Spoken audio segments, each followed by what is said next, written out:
আমি খুব ভালো। তো আজকে সকালে ঘুম থেকে উঠতে আমাদের গ্রামের বাজারে আইলাম বাজার করার লিগা। তো একটু লেট করে ঘুম থেকে উঠছি, ঘুমতে উঠতে দিয়ে বাজার পুরোপুরি ভাবে শেষ, তেমন বাজার নাই।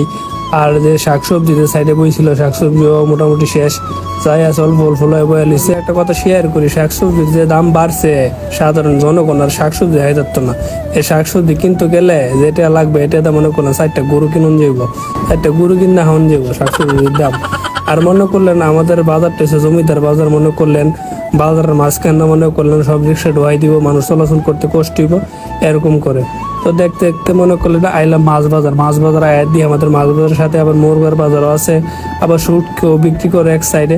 তো একটা ফাঙ্গাস মাছের দরকার, কিন্তু ফাঙ্গাস মাছ কেনার জন্য বাজার ভিত্তি আস্তে আস্তে করে ঢুকলো। আপনারা কি কোনো দুঃখের কথা, মাছ বাজারের মধ্যে ঢুকে মনে করলেন আমার ফেসের আরো মনে করলেন হাই ভোল্টেজ হয়ে গেছে, বুঝছেন নি।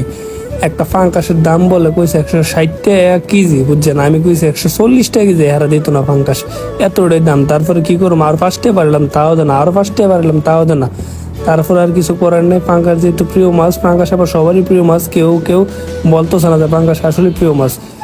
তারপরে কি করুম, 2 কেজি ফাঙ্গাস লই এলাম খাওয়ার লেগে। মাছ কেনার শেষে কিন্তু শুটকের দরকার, তাই শুটকের কেনার লেগে আই পড়ছি বন্ধুর দোকানে। হ্যাঁ দে আই, সেটা বলবি শুটকের দোকানে। আমি করলাম 50টা শুটকে দে। তারপরে তাড়াতাড়ি করে 50 শুটকি নিলাম। 50টা শুটকি লওয়ার ফলে আবার কাঁচা বাজার যাইতে হইব, কিছু কাঁচা বাজার কিনো বাকি আছে। তারপরে কাঁচা বাজার গেলাম, কাঁচা বাজার গিয়ে দিয়ে কি অবস্থা, সেম অবস্থা, সব মালের সেম দাম। কার কল বলো আপনার 120 টাকা কেজি। আপনারা কোন যদি এরকম যদি দাম থাকে কাঁচা বাজার, যদি এরকম দাম থাকে, তাহলে সাধারণ জনগণ আছে যারা গরিব আছে তারা কিভাবে চলবো? তারা চলো তো মনে করো অনেক কষ্ট হয়ে যাবে। যারা দিন আইন না দিন খায় তো অনেক কষ্ট এরকম যদি হয়। যদি এরপরে গেলাম পোশাক কেনার লেগে, পোশাক কেনার কেউ দিয়ে যায় আপনার পোশাক 50 টাকা মোটা, একটু কম নাই, 50 টাকা একটু কম নাই, 5 টাকা কমান যায় না পোশাক। তারপরে কি করবো, লইলাম এক মোড়া পোশাক লইলাম 50 টাকা দিয়ে সেটা। পোশাকের মনে 12টা বাজে লেছে, মনে করলেন ফাতা মাথা যা আছে সব হ্যাঁ লেছে। আর দেরি করে বাজার আইসি, আর কিছু করার নাই, ইডিও নিতে হইব। তারপরে কি করবো, এক মোড়া পোশাক লইছি 50 টাকা দিয়ে সেটা। এর মধ্যে বলা সাহস নিয়ে সেটা দুধ বাজারের ভিতরে ঢুকছিলাম দুধ কেনার লেগে। তারপরে এক বেটার আমি কানে কানে কইতেছি, ভাই দুধের দাম কত? বেড়াকো ভাই দুধের দাম 150 টাকা কেজি। তারপরে মনে করলেন ডরে আমি আর দুধ বাজার হারাইতাম সাহস পাইছিলাম, তাড়াতাড়ি করে দুধ বাজার তাই পড়ছি।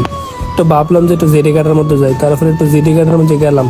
অনেক দিন ধরে জেডি ঘাটের মধ্যে আওয়া না। যে সময় ছোটবেলা ছিলাম তখন মনে করেন আমাদের এলাকার মধ্যে কোনো কারিগরের চল ছিল না, পাশল একবার আসলোই না। তারপরে মনে করেন লঞ্চ দিয়ে সবাই যাইতাম, লঞ্চের একটা নির্দিষ্ট সময় ছিল আমাদের, আমরা লঞ্চ দিয়ে চলতাম। মনে করি নির্দিষ্ট সময় ছিল, সময়ের আগে এসে জেডি ঘাটের সময় বসে থাকতাম। আমার ওজন অনেক ছিল, কিন্তু ওনার এরকম সময় লাগে না। এর মনে করলেন সিনজি দিয়ে সেটা বাইরের গাড়ার থেকে উঠে এনি টাইম আমরা রাউন্ড বেড়ে যেতে পারি, কোনো সমস্যায় পড়া যায় না। কিন্তু এই ভিউটা অনেক সুন্দর।